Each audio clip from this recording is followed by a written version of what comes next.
Hello friends, good morning to all of you.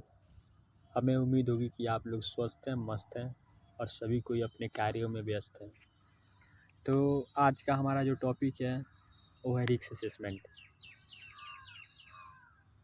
What is risk assessment, types of risk assessment, step of risk assessment, इन तीनों point पे हम चर्चा करेंगे।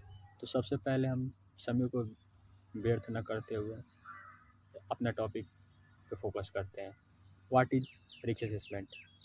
तो risk assessment is the process of identify hazard, calculating, evaluating risk and then eliminating और controlling that risk in acceptable level.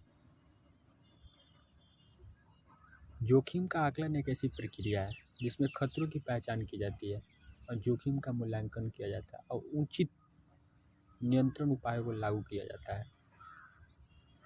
तो उसे हम क्या बोलते हैं? रिस्क असेसमेंट बोलते हैं। ठीक है, एक बार और समझाते हैं बढ़िया से। रिस्क असेसमेंट एक ऐसी प्रक्रिया है जिसमें खतरों की पहचान की जाती है, जोखिम को स्वीकार्य स्तर पर समाप्त या नियंत्रण किया जाता है, उसे हम रिस्क असेसमेंट बोलते हैं।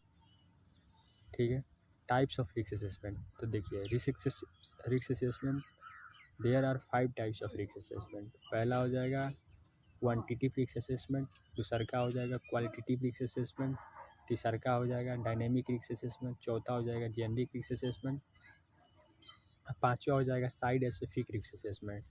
5 प्रकार का रिस्क असेसमेंट हुआ। ठीक है, step of risk assessment, there are 5 step of risk assessment. पहला हो जाएगा आइडेंटिफाई द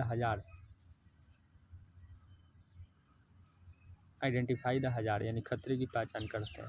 ठीक है, दूसरा का हो जाएगा decide who will be harmed and how, तय करिए किसे और कैसे नुकसान होगा। Evaluate the risk and take precautionary measure, जोखिम का मूल्यांकन करें और सावधानी बरतें। ठीक है, तीसरा का हो गया। और चौथा हो